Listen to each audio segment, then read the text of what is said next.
Good evening and hello to everyone out there in Facebook land, and joining me here tonight with Karren's Carrots. Hope all is well. Hope you're feeling well, and you're enjoying life on the bright side. You see the light. You know the light is there because the light lives within you. So I want to say hello to everybody. Thank you for joining me tonight on Karren's Carrots. If you've seen the promo, you'll know tonight, tonight I'm going to give you some information about EAs in the C-suite. And you know where we're going to start? We're going to start at the very, very beginning. And that is, what is an EA? What is an EA? Is there anyone out there who want to tell me what an EA is? It could possibly stand for a lot of things I don't know about, but the EA that I refer to, reference, enlighten, educate about, that I have experienced over 35 years in my career, an EA is, I'm going to simplify it here, but you'll see eventually how difficult this can be, is an executive assistant. Okay, now the term EA is mostly used for executive assistant in the business world. You know, a EA, blah blah blah, EA, his EA, her EA, and of course the people we're talking to, they understand that short form immediately, that short term, I should say, or short form of executive assistants. They understand that immediately. It is not something strange to them, and it's not something that puzzles them. So I don't think that I've cleared this up, or even if I have explained it to a certain degree. But I got a few questions recently, and I thought I need to clarify myself. I need to clarify the jargon, short forms that I use that not everyone is familiar with. So that's the start. The EA stands for executive assistant. Now, generally, the executive assistant is the highest level. Now, it could be senior executive assistant, but basically the executive assistant is the highest level assistant to an executive, a high level executive. And that's where that term C-suite comes in, because the C-suite is basically where your CEOs, your CFOs, your COOs, what does all of that mean? Chief Executive Officer is your CEO. CFO is your Chief Financial Officer. COO is usually the Chief Operating Officer. And there may be a CIO who's a Chief Investment Officer. And there is another term for CIO. In fact, if the company is not one where investments are going on, and that's an appropriate title, it's escaping me right now, but it has to do with I want to say computers, but that's not the word. Anyway, it'll come to me. There is another position for CIO other than Chief Investment Officer. Also, the executive assistant working for a very high-powered executive, a very busy executive, a very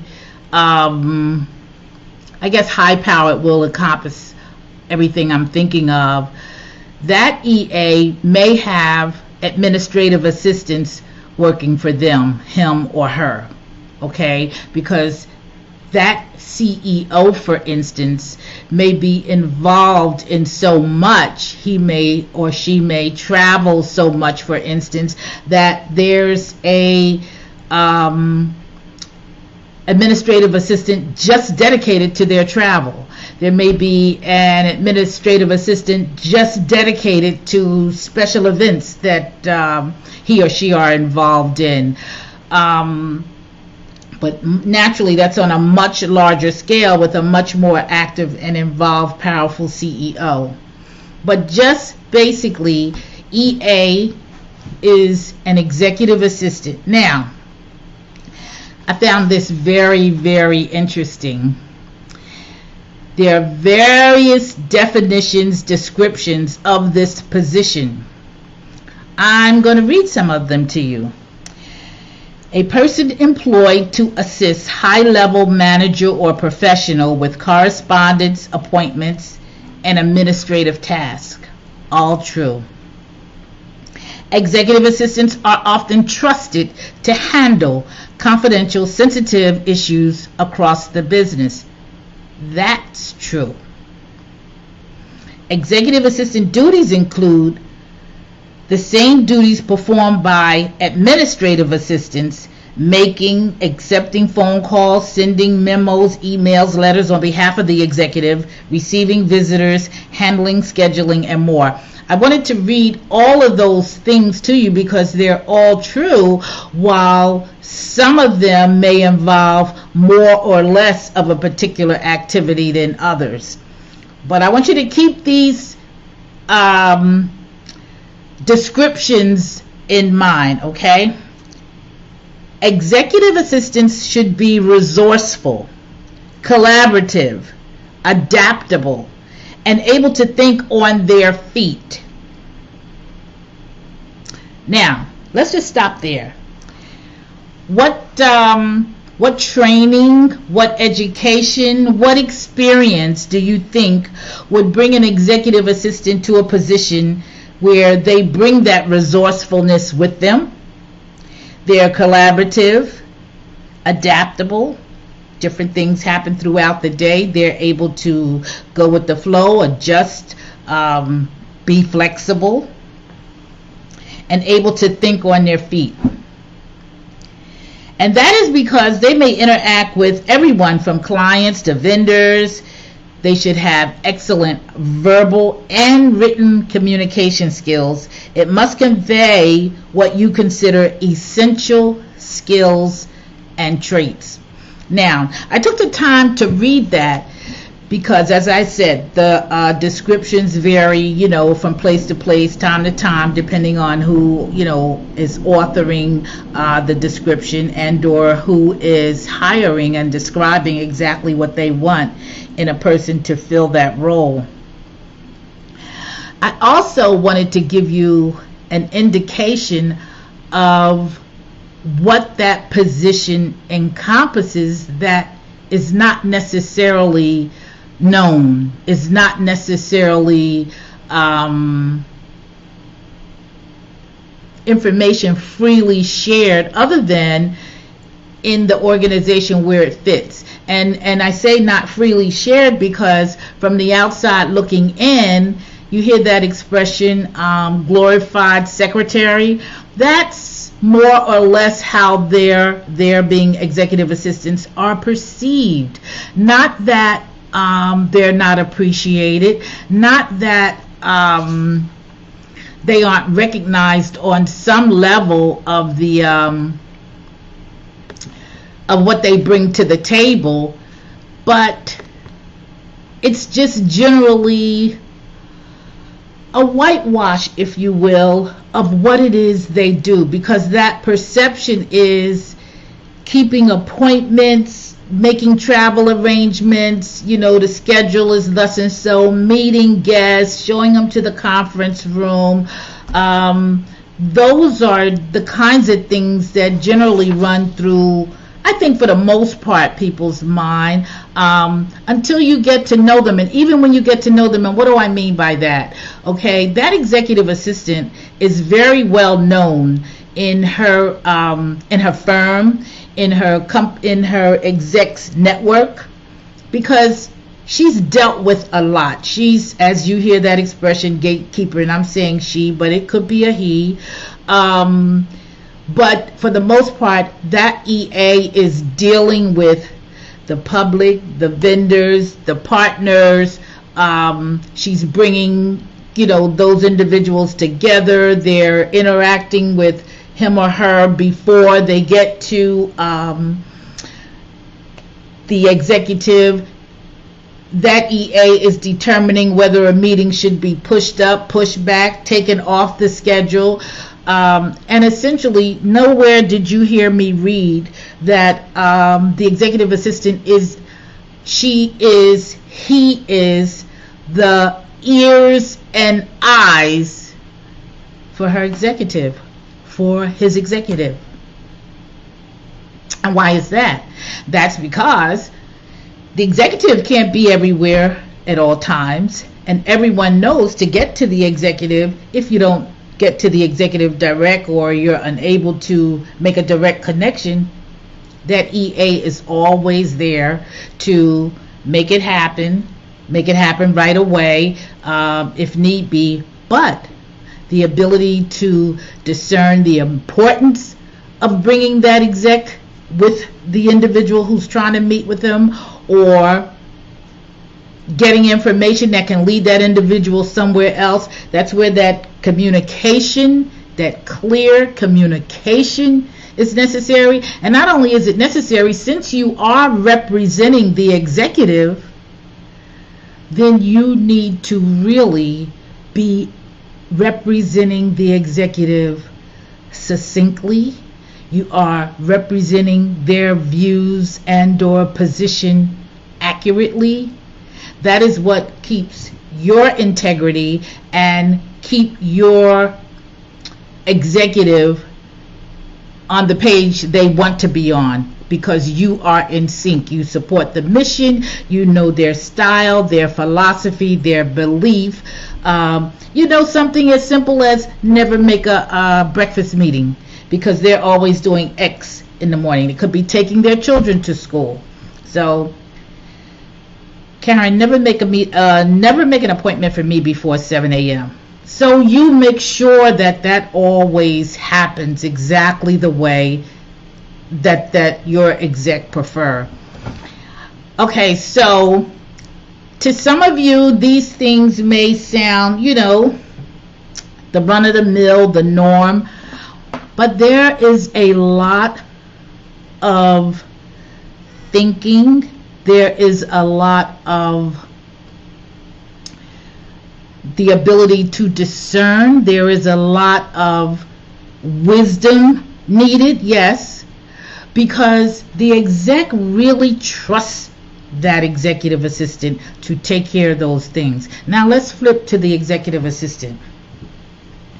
They carry out these duties in a way that is professional, in a way that is pleasant, in a way that is highly sought after, because they're on point. People know dealing with them. They're confident. They're going to handle whatever it is.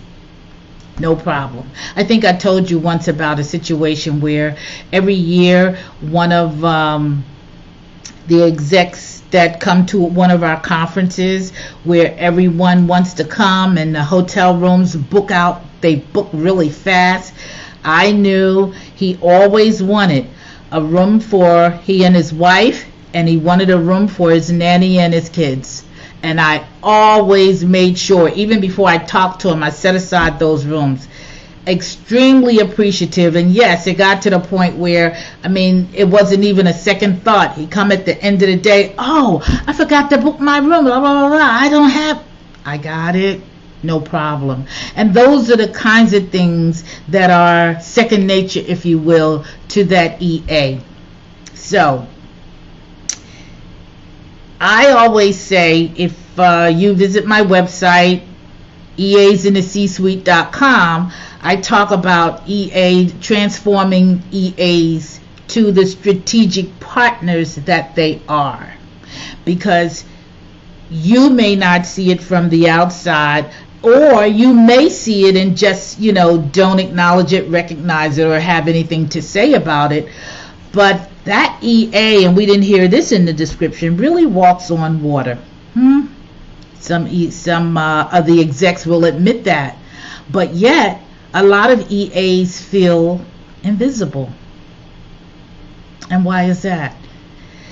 It's automatic. They're going to do this. They're going to do that. This is going to be fine. That's going to be fine. There's sometimes, my exec used to say, Karren, do I know where I'm going? And what does that mean exactly? Does he know when the car is coming? Does he know when the meeting's being held? Does he know in what room it's going to be in? I mean, just all of those particulars that you just automatically make happen when they're going to XYZ to give a presentation or whatever. They're just done. And when they're done in a way where your exec hardly has to think about them, you're really doing a good job. You're doing a great job, in fact, because, by the way, a lot of EAs, they have complete autonomy in their jobs because their exec know things are going to be handled according to their wishes, their desires. And because they know them, they know their philosophy, in situations where they have to make decisions, those decisions are going to be in sync with that exec. So, I say forgive me out there to all of you who I'm throwing around EAs in the C-suite and you didn't have a clue. EAs, what's an EA? What's a C-suite? Yes, I've gotten those questions. So, it is very, very, very important to be clear and not assume that the world knows what these acronyms mean. And for that reason, I thought, let me take the time tonight and let my audience know exactly what an EA is. An EA, be they male or female, are awesome individuals who, for the most part, do not, I repeat, do not receive their due recognition. I took some statistics from the Bureau of Labor Statistics. Let's see what we have here. There are a whole lot of statistics there, but let's just look at the states with the highest employment level in the occupation of executive assistant, okay? Let's see, New York is first, California second, Texas third. Are they doing the top 5? So that's just those 4. So, states with the highest employment level in the occupation of executive assistants would be New York, California, Texas, and Illinois. And let's see if they give the pay. So, the hourly wage, whoa!